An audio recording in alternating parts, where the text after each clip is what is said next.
Hello student,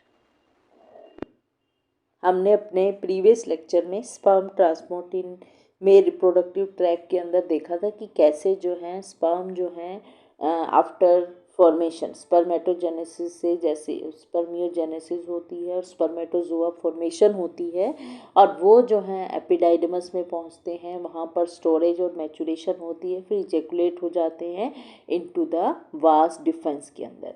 और ये vas deferens से वो मूव करते हुए जो है उनके अंदर जो डिफरेंट ग्लैंड्स होती हैं, चाहे सेमिनल वेसिकल है, चाहे वो प्रोस्टेट ग्लैंड है, बल्बोड्यूथरल ग्लैंड्स होती हैं, वो अपना सिक्रीशन जो है वो ऐड करते हुए जो है वो यूरेथ्रा से होते हुए एक्सटीरियर में इंजेक्ट हो जाते हैं। अब इनकी इंजेक्शन के बाद जो है अब वो फीमेल रिप्रोडक्टिव ट्रैक के अंदर जो है वो ट्रांसफ़र हो जाते हैं। अब देखिए, जो पूरा ट्रांसपोर्टेशन का प्रोसेस है, जैसे हमने पढ़ा कि मेल रिप्रोडक्टिव ट्रैक में भी होता है, फीमेल में भी होता है। मेल के अंदर जो है जो मैचुरेशन है, जो केमिकल चेंजेस जो हैं वो होते हैं। इसी तरह फीमेल के अंदर जो है जब कोपुलेशन के दौरान जो है स्पर्म जो है वो वजाइना के अंदर जो है वो ऐड किए जाते हैं। अब यहाँ पर स्पर्म जो है वो सेमिनल फ्लूइड के अंदर होते हैं।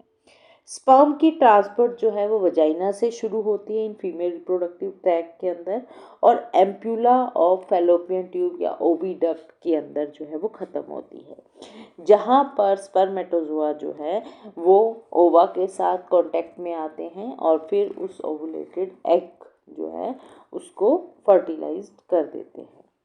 वजाइना जो है जहाँ से ट्रांसपोर्ट जो है शुरू होता है, ड्यूरिंग कॉपुलेशन जो सेमिनल फ्लूइड जो है वो डिपॉजिट किया जाता है in the upper vaginal part के अंदर। ठीक है, तो यहाँ पर आप देखेंगे ये सीमन जो है वो डिपॉजिट हो जाते हैं कॉपुलेशन के दौरान इस पार्ट के अंदर। अपर जो वजाइनल पार्ट रहता है वहाँ पर।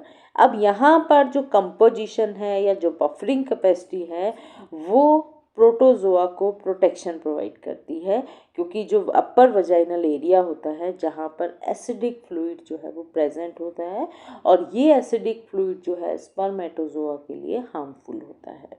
लेकिन हमें पता है जो प्रोस्टेट ग्लैंड का है, बल्बोयूथरल ग्लैंड का, सेमिनल फ्लूइड ग्लैंड जो कि एल्कलाइन पीएच पे होते हैं वो स्पर्म को प्रोटेक्शन प्रोवाइड करते हैं इस एसिडिक कंडीशन के अंदर।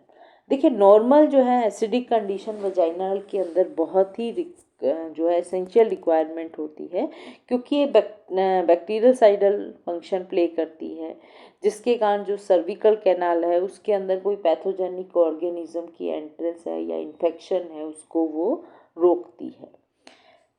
अबाउट 10 सेकेंड क्या होता है कि जो अपर वजाइना का जो पीएच होता है वो राइज कर जाता है ड्यूरिंग कॉपुलेशन फ्रॉम 4 डिग्री, जो एसिडिक पीएच है उससे 7 डिग्री तक।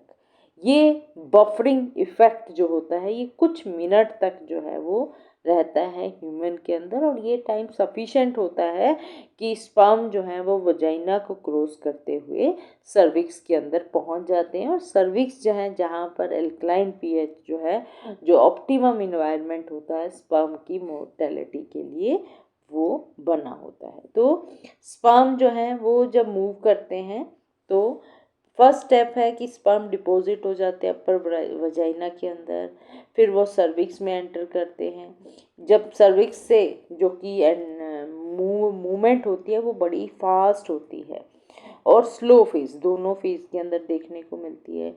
यूट्रस के अंदर फिर मूव कर जाते हैं, यूट्रस से वो फैलोपियन ट्यूब में एंटर कर जाते हैं और फैलोपियन ट्यूब के अंदर जो स्विमिंग है, जो कंट्रैक्शन ऑफ ट्यूब होती है वो हेल्प करती हैं स्पर्म की मूवमेंट के लिए। और कुछ जो है अब बहुत सारे मिलियन ऑफ स्पर्म जो हैं जो कि फैलोपियन ट्यूब तक 1000 ऑफ स्पर्म जो है वो पहुंचते हैं, उनमें से सिर्फ और सिर्फ एक स्पर्म होता है जो कि एग को फर्टिलाइज करता है। सर्विक्स के अंदर जो एंट्रेंस होती है जिसको सर्विस ओस बोलते हैं, ये बहुत ही छोटा होता है। अगर आप स्पर्म का हेड देखेंगे उतने साइज का जो है इसका जो है वो एंट्रेंस होती है। ये नॉर्मली जो है जो सर्विकल म्यूकस होता है उसके द्वारा ब्लॉक होती है। सर्विकल म्यूकस जो होता है इनिशियली ड्यूरिंग मेंस्ट्रुअल साइकिल जो है वो स्टिकी होता है। ठीक है, जो आप ये कह सकते हैं कि ओवुलेशन के आसपास, ओवुलेशन से पहले और बाद में वो स्टिकी होता है। ठीक है, वो एक तरह से प्रोटेक्शन प्रोवाइड करता है। लेकिन जैसे ही ओवुलेशन होने वाला होता है, around the time of ovulation estrogen की अमाउंट जो है वो बढ़ती है। उस समय ये जो सर्विकल म्यूकस होता है ये थोड़ा वोटरी हो जाता है।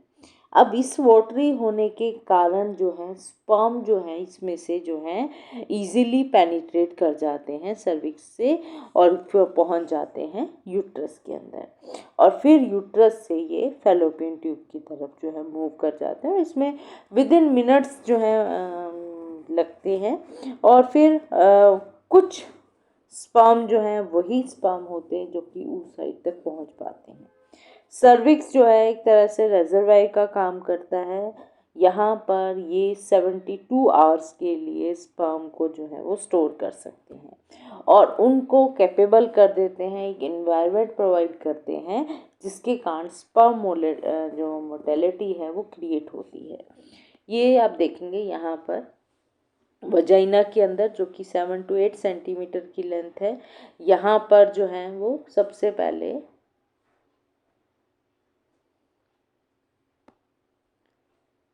स्पर्म जो है यहाँ पर डिपॉजिट किए जाते हैं। फिर जो है ये सर्विक्स रीजन है, यहाँ पर आते हैं जो कि 2 to 3 सेंटीमीटर का होता है, और फिर जो है उसको क्रॉस करते हुए यूट्रस के अंदर पहुँच जाते हैं जो कि 7 to 8 सेंटीमीटर का होता है। उसके बाद स्पर्म की जो डायरेक्शन है कि वो जिस डायरेक्शन के अंदर जो है वो ओवा प्रेजेंट होता है उस तरफ जो है वो उस फैलोपियन ट्यूब की तरफ जो है वो मूव कर जाते हैं, और ये पूरा प्रोसेस जो है एम्पुला रीजन होता है उसमें जो है इनकी फर्टिलाइजेशन जो है वो निश्चित होती है। अब सर्विक्स को क्रॉस करते हुए यूट्रस के अंदर पहुंच जाते हैं। यूट्रस में कोई ज़्यादा चेंज ना होकर जो यूट्रस और जो यूट्राइन ट्यूब है, फैलोपियन ट्यूब है, उसकी जो जंक्शन होता है जिसको यूट्रोट्यूबल जंक्शन बोलते हैं, वहाँ पर जो है कुछ चेंजेस जो है होते हैं कि एक तरह से बैरियर होता है कि स्पर्म जो है उस जो यूट्रोट्यूबल जंक्शन है उसको क्रॉस नहीं कर पाता है। तो स्पर्म सेल जो है यहाँ पर कलेक्ट होते हैं जो यूट्राइन लोअर ट्यूब में, और यहाँ पर स्पर्म जो है उस फैलोपियन ट्यूब की मेम्ब्रेन के साथ जो है वो अटैच कर लेते हैं और अबाउट 24 आवर्स तक जो है वो अटैच कंडीशन में रहते हैं। दो क्रिटिकल इवेंट जो है यहाँ पर होते हैं। पहला होता है कैपिस्टेशन। ठीक है, ड्यूरिंग जब तक जो स्पर्म जो है उस ट्यूबल मेम्ब्रेन एपिथेलियल के साथ अटैच रहता है उस दौरान कैपिस्टेशन भी होता है और हाइपर एक्टिवेशन भी होता है। ठीक है, और इसमें कहता है स्पर्मेटोजोआ जो होते हैं फीमेल ट्रैक के अंदर अबाउट 1 आवर जो है वो या 1 से मोर टाइम जो है वो स्पेंड करते हैं ताकि वो कैपिस्टेट हो सकें टू पेनिट्रेट द ओवा। तो प्रोसेस जिसके अंदर स्पर्म जो है वो ट्रांसफॉर्म्ड होते हैं जिनको कैपिस्टेशन बोलते हैं, जहाँ पर सेलुलर चेंजेस जो हैं वो देखने को मिलते हैं ताकि वो फ्यूचर में जो ओवा को फेस करेंगे उसको फर्टिलाइज कर सकें। कैपिस्टेशन जो है वो होता है स्पर्म जब फैलोपियन ट्यूब में होते हैं, और यहाँ पर 3 तरह की जो चेंजेस देखने को मिलते हैं। सबसे पहले जो है इसके अंदर एक्रोसोमल रिएक्शन जो है वो देखने को मिलती है। Second, acquisition of hyper mortality जो उसको हम हाइपर एक्टिवेशन बोल देते हैं। पहला कैपिस्टेशन होगा, ठीक है। दूसरा जो है एक्विजिशन हो जाता है हाइपर मोटेलिटी, यानी कि वो हाईली एक्टिव हो जाते हैं, और फिर जो है वो जोना पेलुसिडा के साथ जो है वो बाइंड कर जाते हैं। तो यहाँ पर आप पिक्चर में देख पाएंगे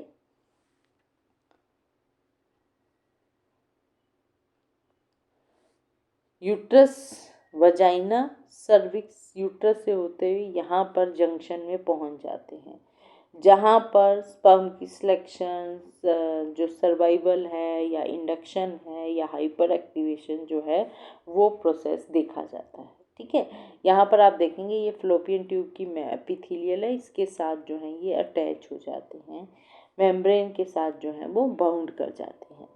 फिर जो यूट्रस की एंडोमेट्रियम होती है वो वाइबिलिटी और कैपिस्टेशन का काम करती है। सर्विक्स जो होती हैं वो जो है ये बताती है कि किस पार्ट के अंदर जो है वो स्पेशलाइजेशन जो है वो देखने, सिलेक्शन होता है, फिर स्टोरेज होता है, फिर वायबिलिटी होती है, और फिर जो है जो AR इनहिबिशन का प्रोसेस होता है उसको जो है वो कंट्रोल किया जाता है।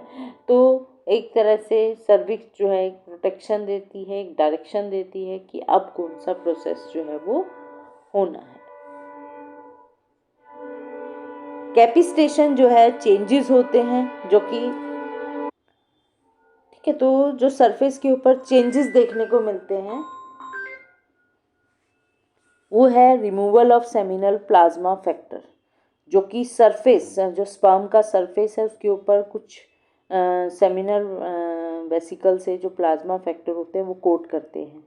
ठीक है, दूसरा जो है मॉडिफिकेशन हो जाती है सरफेस चार्ज की। ठीक है, तीसरा जो है जो रिसेप्टर मोबिलिटी है उसकी रिस्ट्रिक्शन। अब यहाँ पर देखिए एपिडाइडमस के अंदर ये चीज़ें ऐड होती हैं। ठीक है, ये बहुत सारे आप देखेंगे प्लाज्मा फैक्टर जो हैं सरफेस के ऊपर चार्ज हैं, प्लाज्मा फैक्टर जो हैं या प्लाज्मा प्रोटीन हैं वो कोट कर जाते हैं, और फिर क्या है जब इजेकुलेट होते हैं तो ये इस तरह की कैपिटेशन जो है वो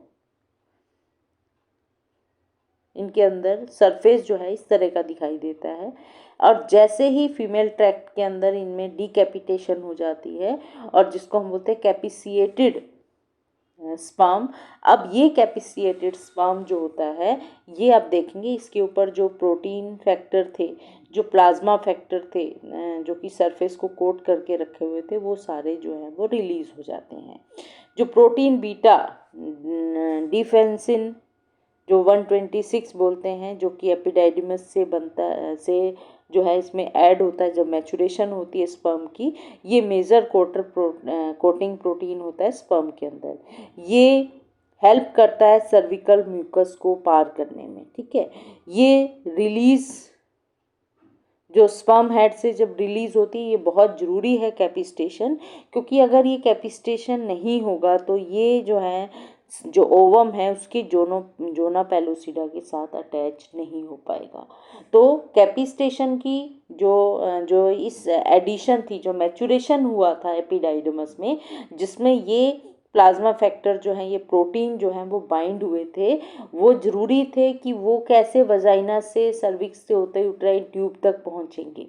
ठीक है, लेकिन यूट्राइन ट्यूब तक पहुँचने के बाद इन प्रोटीन की रिक्वायरमेंट नहीं होती है। ठीक है, ये इन रिसेप्टर की जरूरत नहीं होती, क्योंकि जब ये मेम्ब्रेन के साथ बाउंड कर जाते हैं उसके बाद जो है इनकी डीकैपिटेशन होनी जरूरी होती है। अब ये जब डीकैपिटेशन फैक्टर का हो जाता है तब कैपिसिएटेड जो स्पर्म होता है वो कैपेबल हो जाता है वो जोना पेलुसिडा जो ओवम की आउटर लेयर है उसके साथ बाइंड करने के अंदर।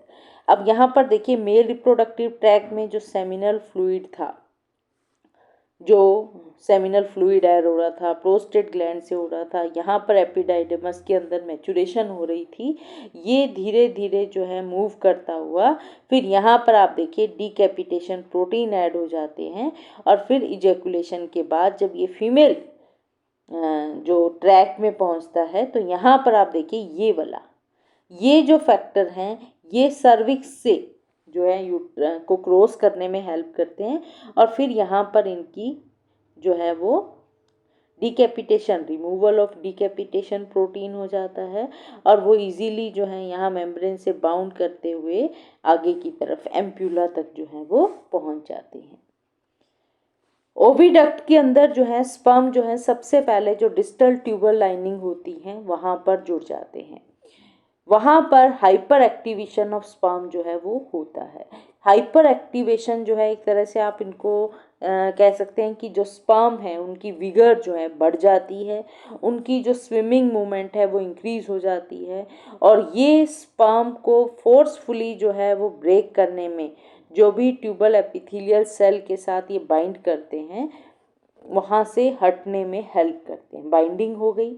अब जब तक स्पर्म की जो विगर है वो बढ़ेगा नहीं, या उसकी स्विमिंग मूवमेंट जो है, उसकी फ्लैजेला की मूवमेंट जो है वो स्पीड अप नहीं होगी, तब तक वो उससे ब्रेक ऑफ नहीं हो पाएंगे उस एपिथेलियल मेम्ब्रेन से। हाइपर एक्टिविटी जो स्पर्म होता है बहुत ही एफिशिएंट होता है कि वो मूव कर पाता है टुवर्ड्स द यूट्राइन ट्यूब के अंदर, टुवर्ड्स द ओवा, ठीक है, और वहाँ पर ओवा की जो जोना पेलुसिडा है उसको क्रॉस करता हुआ।